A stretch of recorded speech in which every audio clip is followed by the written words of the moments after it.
Bismillahirrahmanirrahim. فبما رحمة من الله لنت لهم ولو كنت فظا غليظ القلب لانفضوا من حولك فاعف عنهم واستغفر لهم وشاورهم في الأمر فإذا عزمت فتوكل على الله إن الله يحب المتوكلين. صدق الله العظيم. فبما رحمة من الله لنت لهم, maka dengan sebab rahmat yang melimpah-limpah daripada Allah, dari Allah kepada kamu wahai Muhammad, engkau telah bersikap lemah lembut kepada mereka, yakni sahabat-sahabat dan pengikutmu. Walau kunta faddan ghalidhal qalbi lanfaddu min hawlik, dan kalaulah engkau bersikap kasar lagi keras hati, tentulah mereka lari dari kelilingmu. Fa'fu anhum wastaghfir lahum, oleh itu maafkanlah mereka mengenai kesalahan yang mereka lakukan terhadapmu. Wastaghfir lahum, dan pohonlah ampun bagi mereka. Wasyawirhum fil amri, dan juga bermesyuaratlah dalam mereka dalam urusan peperangan dan soal-soal keduniaan. Fa iza azamta fatawakkal 'ala Allah, kemudian apabila engkau berazam, yakni sudah mesyuarat untuk membuat keputusan, maka bertawakallah kepada Allah. Innallaha yuhibbul mutawakkilin, kerana sesungguhnya Allah mengasihi orang-orang yang bertawakal kepadanya. Ayat ini masih lagi terikat dengan suasana selepas perang Uhud, yakni selepas kekalahan. Selalunya selepas kekalahan orang mempersalahkan pemimpin apabila mereka kalah, dan biasanya dalam keadaan yang keadaan biasa apabila seorang pemimpin memimpin peperangan dan kalah, dia akan tinggal jawatan itu ataupun dia meminta kepercayaan semula, mandat baru untuk meneruskan kepimpinannya. Sebab kekalahan itu dipertanggungjawab sepenuhnya kepada pemimpin. Orang yang kurang imannya apabila balik daripada peperangan Uhud, terutama sekali kalangan munafikin, mereka mempersalahkan pemimpin, mempersalahkan kepemimpinan Nabi SAW kerana berlemah lembut, terlalu berlembut dengan tentera. Mereka meninggalkan tempat pun Nabi tidak marah. Nabi tempatkan golongan pasukan pemanah di kemuncak bukit Uhud, dan pasukan ini meninggalkan tempatnya kerana merebutkan harta ghanimah. Nabi tidak marah apa-apa kepada mereka, sebaliknya Nabi memaafkan. Jadi setengah dari kalangan mereka ini mempersalahkan Nabi, seolah-olahnya tidak sesuai pada mereka itu, pada mereka perang. Sebagai pemimpin perang, banyak berlemah lembut dengan tentera, sepatutnya tidak begitu.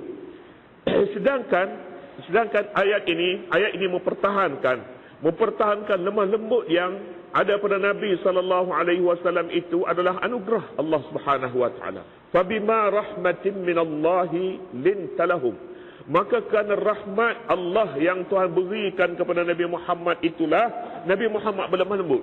Bukannya lemah lembut tu buatan-buatan untuk mencari penyokong, untuk mendapat kesempatan dalam kepimpinan supaya dia dapat bertahan lebih lama lagi sebagai seorang pemimpin, lalu dia lemah lembut dengan semua orang. Tidak begitu sama sekali.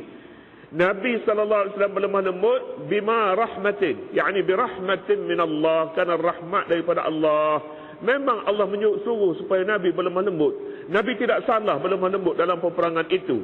Nabi tidak marah, Nabi tidak berkasar kepada sesiapa pun dalam peperangan Uhud itu. Dan jika ada setengah pihak membuat tafsiran bahawa itulah sebab kekalahannya, maka ini adalah sesuatu yang telah ditentukan oleh Allah Subhanahu wa taala kepadanya. Nabi dibela oleh Allah Subhanahu wa taala kerana apa yang boleh dipertahankan oleh Nabi pada ketika ini, bagi orang ramai, orang akan mempercayai bahawa kepimpinan tak bijak menyebabkan kalah. Orang yang bijak tidak akan kalah. Ayat mempertahankan. Fabima rahmatin minallahi linta lahum, maka dengan sebab rahmat yang melimpah-limpah daripada Allah kepadamu wahai Muhammad, engkau bersikap lemah lembut kepada mereka. Ada hikmatnya mengapa Nabi berlemah lembut. Ayat menyebutkan Nabi SAW kata-katanya manis, tidak pernah melukakan perasaan sesiapa pun. Sama ada pada waktu aman, pada waktu perang, pada waktu damai, Nabi SAW sangat lemah lembut. Alyanuhum, lebih lembut kepada di antara manusia. Asyidda'u 'alal kuffari ruhama'u bainahum. Muhammadur Rasulullah wallazina ma'ahu asyidda'u 'alal kuffar. Tegas terhadap orang kafir, tetapi sesama mereka pula ruhama, kasih sayang sesama mereka. Jadi perkara ini memang Nabi tidak salah. Kekalahan yang berlaku dalam peperangan Uhud perlu dilihat dari semua sudut yang lebih luas lagi. Berapa untung dan berapa rugi padanya. Untung terlalu banyak dalamnya. Memang ada ruginya kalah. Tetapi kalah yang membawa pengajaran untuk meneruskan masa depan yang lebih panjang. Mereka harus pelajari daripada pelajaran Uhud ini bahawa kelemahan-kelemahan itu masih boleh diperbaiki dan mereka boleh mendapati kemenangan pada masa-masa akan datang. Walau kunta fazzan ghalizal qalbi lam faddu min hawlik. Walau kunta fazzan, kalaulah engkau pula hai Muhammad bersikap kasar dengan mereka. Fazzun dalam bahasa Arab kata-kata keras, kata-kata kasar, kata-kata yang menyentuh perasaan, itu namanya fazz. Kalaulah engkau fazz, makni bercakap kasar, ghalizal qalbi, keras hati pula, dua ni berhimpun, lam faddu min hawlik, nescaya mereka lari. Kalaulah engkau masih marah-marah saja kepada mereka, mengapa kamu ini tinggal tempat yang memang diperintah supaya tetap di sini? Apakah kamu ini ingin merebut harta ghanimah, belum tiba waktunya sehingga menyebabkan kamu kalah? Kalaulah begitu kamu marah kepada mereka, ghalizal qalbi, keras hati pula, tidak ada kasihan belas kepada orang, lam faddu, nescaya mereka lari.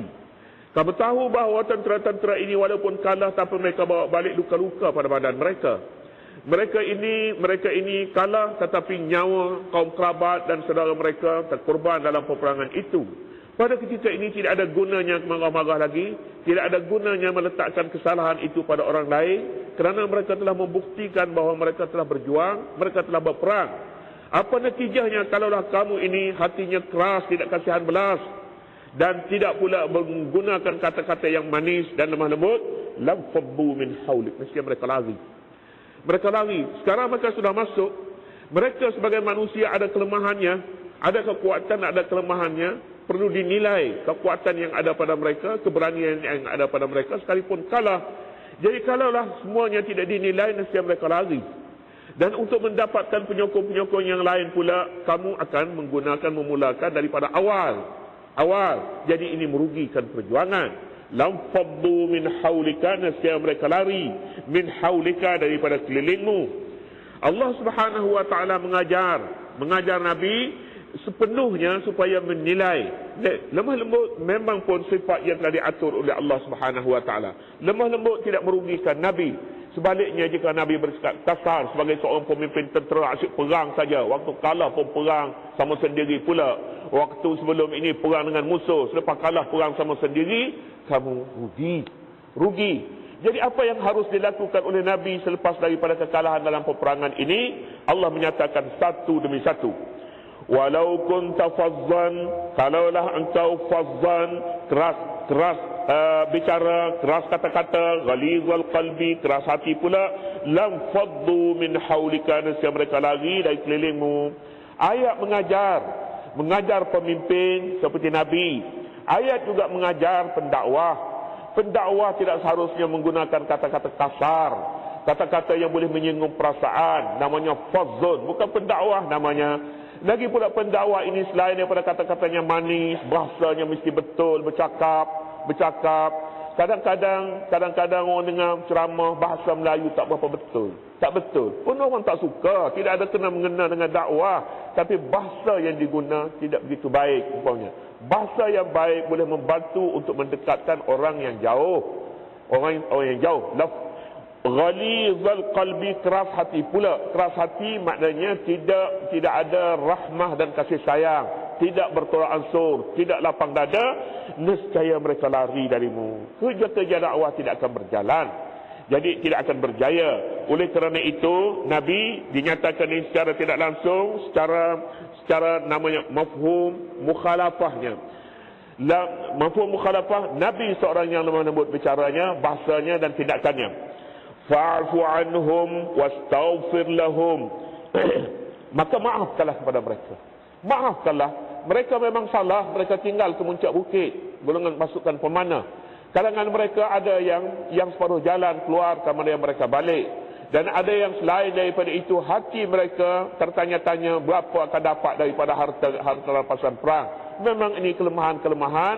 Kamu wahai Muhammad, maaflah pada mereka. Fa'fu anhum. Perintah daripada atas supaya Nabi mengambil satu sikap yang lebih lembut dan terbuka, iaitu memberi kemaafan kepada semua orang. Walaupun mereka salah dan ternyata salahnya. Bukan setakat itu maaf boleh, tetapi bagi pihak sesama manusia boleh maaf. Seorang melakukan dosa, dia melakukan dosa dua pihak. Satu dosa dengan manusia, salah dengan manusia. Dia sebagai melakukan kesalahan apa saja dosa, katakanlah judi umpamanya. Judi pertama dengan manusia, dengan ekonomi negara, sesama manusia. Dia telah melakukan satu kesalahan. Maafkan kepadanya. Dosanya dengan manusia sudah terlepas. Tapi bagaimana pula dengan Allah? Dengan Allah tidak akan terlepas. Dia akan bawa. Oleh kerana itu, hai Muhammad, wastaghfir lahum. Mohonlah keampunan, mohonlah doa kepada Allah supaya dosa mereka diampuni Allah Subhanahu wa taala. Nabi diperintah dua perkara. Pertama, maafkan kesalahan sesama manusia, dan mohon daripada Allah supaya dimaafkan kesalahan di antara mereka dengan Allah Subhanahu wa taala. Selesai dua-dua pihak ini. Diminta selesaikan perkara ini. Maaf dan minta sucikan daripada dosa. Apabila Nabi maaf dan suci daripada dosa, bolehlah mereka dibawa semula ke medan perang. Boleh. Selagi dosa ini ada dan selagi krisis tidak boleh diselesaikan, maka bagaimana boleh mereka hadapi perjuangan yang baru? Tak mungkin. Yang ketiga, wasyawirhum fil amri, dan bermesyuaratlah dengan mereka dalam urusan peperangan dan soal-soal keduniaan. Yang ketiga, Nabi disuruh bawa mereka ke dalam majlis mesyuarat. Jangan buat keputusan secara persendirian, secara diktator. Perintah saja tidak ada.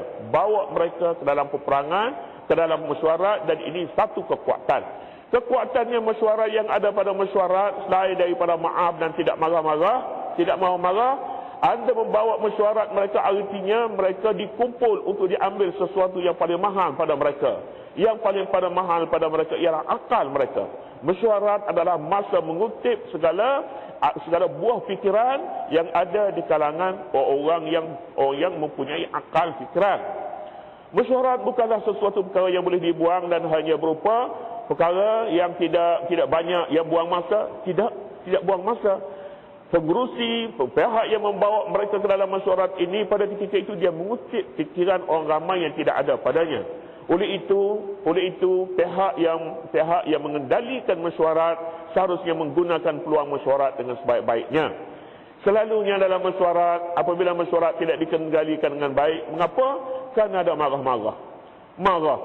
Marah-marah dia boleh menghilangkan siuman orang yang dibawa untuk mesyuarat. Mereka sudah tidak dapat mesyuarat dengan baik, pemikiran sudah tidak ada baik, ingin menjatuh antara satu dengan lain, wujud pada ketika itu. Tapi Nabi SAW, sekalipun Nabi dibantu oleh Allah Subhanahu wa taala, sekalipun Nabi Rasul dan segala tindakannya mendapat bantuan daripada Allah, namun begitu mesyuarat tidak boleh diketepikan. Wasyawirhum fil amri, bermesyuaratlah mereka dengan mereka dalam urusan peperangan. Mengapa tidak diserahkan kepada Allah saja? Serah saja kepada Tuhan. Tuhan tunjuk saja bagaimana, apa strategi yang patut diambil. Tidak cukup setakat itu. Mengapa tidak suruh Nabi SAW minta saja bantuan daripada malaikat? Malaikat tak cukup 5,000, 10,000, 20,000, 30,000 tak cukup. Yang penyokong-penyokong ni duduk di rumah sajalah, tak payah perang. Kita pakai tenaga gaib umpamanya, pedang saja berperang. Tidak begitu. Wasyawirhum fil amri, bermesyuaratlah dengan mereka. Wasyah basmah letak dalam kurungannya, dalam urusan peperangan dan soal-soal keduniaan. Dunia ini boleh dipimpin menerusi mesyuarah, syura. Bagaimana bentuk syura? Bentuk syura ini tidak dinyatakan di dalam Quran. Dalam Quran bagaimana pulanglah kebijaksanaan manusia untuk menyusun bagaimana mesyuarat itu boleh dibuat. Agenda mesyuaratnya pula perkara-perkara berbakit ini tak ada dalam hadis. Cari ada. Bukan berbangkit dalam hadis. Tak ada. Agenda tak ada. Mesyuarat saja. Mesyuarat. Jadi peluang yang macam ni tak payah Quran lah. Tak payah Quran lah. Kan orang bijak-bijak semua susun sendirilah. Susun. Dan ini ya. Faiza wasyawirhum fil amri faiza azamta fatawakkal 'ala Allah. Ada ketikanya pemimpin ini perlu keras dan tegas. Apa yang dibuat olehnya, keputusan yang dibuat tidak boleh lagi teragak-agak. Bila kata perang, tak boleh keputusan perang kemudian biasa tak jadi ya. Jadi, lepas tu petang pula perang, tak boleh macam tu. Tak boleh. Sebab ini boleh menghilangkan keyakinan di kalangan orang-orang yang telah menerima keputusan itu. Fa iza azamta, apabila engkau sudah berazam. Azam yakni bermesyuarat. Pak Syekh Basrah ni kata, apabila engkau telah berazam, makna berazam sudah bermesyuarat untuk membuat sesuatu. Itu katanya azam. Sebenarnya macam-macam tafsirannya. Macam-macam. Tafsir Pipir Rahman ini, bagaimana dia letak namanya tafsir. Ini bukan terjemah. Ini tafsir. Ini tafsir lain, terjemahan lain. Terjemahan dia tak ada bracket, dia tak ada kurungan banyak. Kurungan ini seolah-olahnya dia sudah tolak pemikiran ini kepada satu arah yang dipahami oleh penterjemahnya itu. Sekarang bila tidak ada kurungan ini, memungkinkan sesiapa yang ingin membaca, azama bukan maknanya sudah bermesyuarat. Azama maknanya bukan makna keputusan. Azam suatu keyakinan yang ada pada hati bahawa inilah yang betulnya. Seorang yang merasakan betul, dia akan puas hati. Dia rasa puas. Apabila dia berdebat, dia berhujah, kemudian hujah yang dikeluarkan itu dia rasa kemas, dia rasa puas. Tidak ada sesuatu yang membanggakan seseorang yang berfikir, ahli debat dan sebagainya, lebih bahagia daripada mengeluarkan kata-kata yang tepat dan hujah yang betul, kemudian dia rasa puas. Maknanya tidak ada orang yang boleh cabar keputusan yang dibuat itu. Ini namanya azam. Faiza azamta, apabila engkau telah berazam, puas dengan keputusan itu, fatawakkal 'ala Allah, serah saja kepada Allah. Yakni bila serah kepada Allah, jangan serah lagi kepada manusia. Jangan serah lagi. Ini sudah didapati keputusan daripada mesyuarat, hasil daripada buah-buah fikiran yang dikemukakan oleh para ahli, maka teruskanlah, serah saja kepada Allah. Innallaha yuhibbul mutawakkilin. Sesungguhnya Allah mengasihi orang yang bertawakal kepadanya. Jadi kalau begitu, ini pengajaran yang didapati, hasil didapati daripada kekalahan dalam peperangan Uhud terlalu positif. Nasihat ajaran daripada Allah dan kedudukan Nabi itu telah ternyata bahawa kepimpinannya memang kepimpinan yang betul. Meskipun kalah, kekalahan masih boleh diperbaiki. Pentingnya Nabi maafkan saja, istighfar saja, dan kemudian serahkan perkara itu kepada Allah Subhanahu wa taala, namanya tawakal. Kemudian seterusnya, in yansurkumullahu fala ghaliba lakum. Allah